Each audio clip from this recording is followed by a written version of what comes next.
Hi. Okay, so I'm going to go first, and we're going to let them figure that out. My name is Victoria Voigt. I am 22 years old. I'm a senior here at Texas State University, and I'm majoring in dance and minoring in English.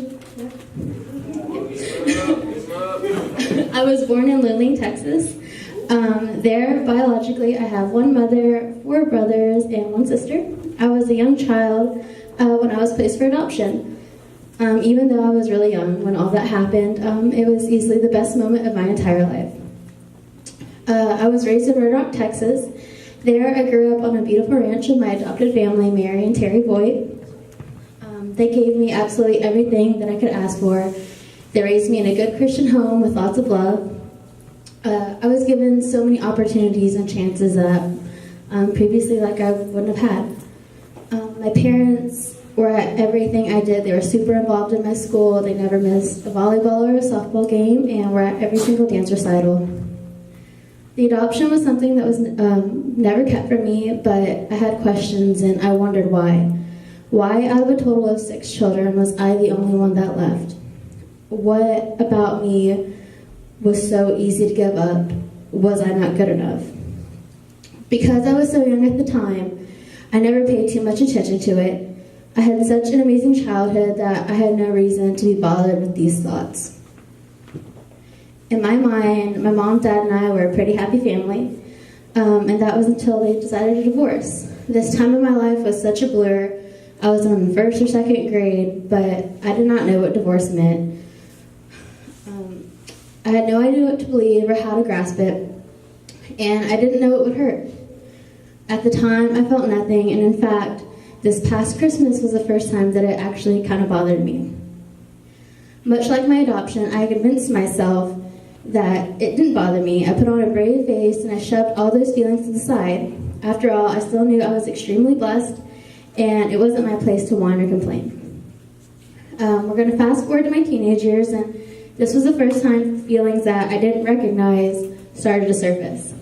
I started to notice that on the outside I was truly different from my family. I wanted blonde hair and blue eyes like Kelsey, my best friend and cousin.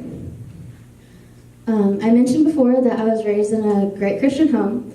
I was brought up in First Christian Church in Lockhart, Texas. I grew up knowing God and His love, but that was about it. I was present in the sanctuary, but honestly, I didn't listen. As I got older, my faith was being tested, and I had so many questions. It was time for me to decide what I was going to do about it. And Kelsey had constantly been asking me to go to church with her on Wednesday nights to Mineral Springs Baptist Church.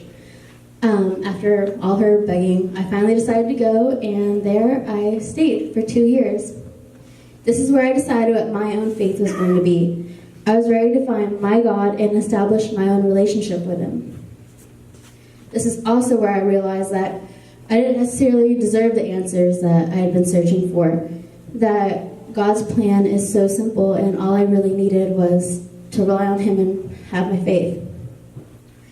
Up until this point, I continued to put my adoption and divorce issues to the side. I refused to acknowledge them, and it had not occurred to me that I was looking for something to bandage these emotions, and that deep down I felt like something was missing. I felt lost, alone, and forgotten. I craved stability and acceptance, and I looked for these things in all the wrong places. I did find these things, but unfortunately they were found in toxic relationships and a boy that ultimately ended up with my heart being broken. These toxic people in my life caused me so much pain. I gave so much of myself to people that just didn't deserve it, and once again I was asking myself these same questions. Why was I not good enough, and what about me is so easy to give up?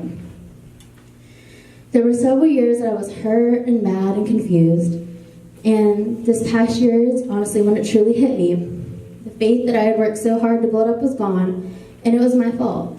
I doubted myself and questioned my worth. But this past year is also the happiest I've ever been. Learning to love yourself and giving it all to God is honestly the best advice that I could ever give to someone. I believed those terrible things that people would tell me about myself. God put a pause in my life. He gave me time to completely break down and find the person that I want to be. He chose me. Everything I have been through is a part of the plan and what makes me who I am today. I needed to learn not to depend on these toxic people and relationships and just depend on Him. I've had such a good life, and there is not one single thing I would change. I was chosen. You know, my parents looked out in the world out of all the children that needed a good home, and they picked me. We all have a special place in God's plan, and even when it doesn't always seem like it, it's there. My family's here tonight. They're sitting in the second row. And I just wanted to take, right? I wanted to take this time to thank them. To my stepmom, Gwen, thank you for loving me and caring for me even when you didn't have to. And thank you to my parents, Mom and Dad. Y'all, I said I was going to cry tonight. To Mom and Dad, you always told me that I came into your lives at the perfect timing, that I saved you, that I was your miracle. And while that's really nice, and I totally appreciate it, you're completely wrong. You saved me. And you did all these incredible things for me, and I'm so grateful for it. I owe absolutely everything I am to you two. So I want to take this time to say thank you, and I love you.